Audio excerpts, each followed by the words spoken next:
Chang'e 6 মহাকাশযান চাঁদ থেকে মাটি কালেক্ট করে ফিরেছে এবং গত পরশু মানে আজ হচ্ছে 27 তারিখ 25শে জুন 2024 সে কিন্তু ইনার মঙ্গোলিয়ার কাছে নেমেছে। আর আজকের এই মুহূর্তে যে দৃশ্য আপনারা দেখতে পাচ্ছেন, সেই যে মডিউলে করে ফিরেছে তার ভিতরে থাকা যে কন্টেনার, সেই কন্টেনার এবার বার করা হলো এবং আনা হলো জনসমক্ষে।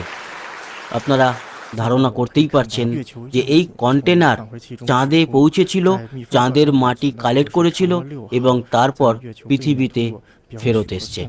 সত্যি ভাবতেও ভালো লাগছে যে আমাদের বিজ্ঞান কোথায় পৌঁছে গেছে।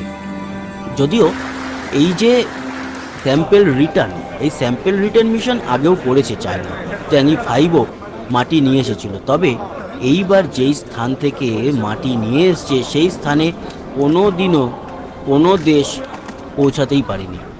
একেবারে ফার এন্ডের সাউথ পোল থেকে এই স্যাম্পেল কালেক্ট করে আনা হয়েছে। আর কিভাবে নেমেছিল আপনারা দেখতে পাচ্ছেন, নিয়ে চলে যাওয়া হলো সেই স্যাম্পেল সোজা ল্যাবরেটরিতে।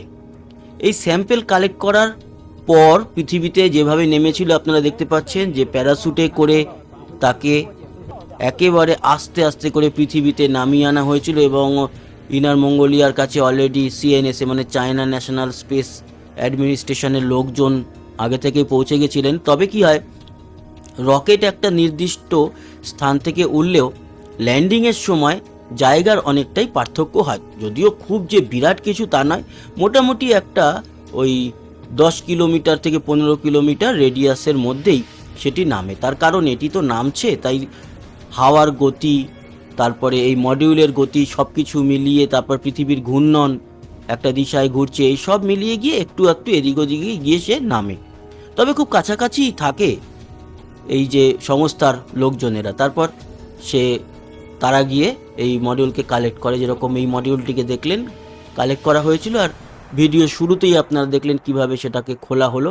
এরপর ল্যাবরেটরিতে নিয়ে যাওয়া হলো, তারপর সেখানে এই চাঁদের মাটিকে পরীক্ষা নিরীক্ষা করা হবে, কি কি খনিজ পদার্থ আছে চাঁদে সমস্ত কিছু জানা হবে।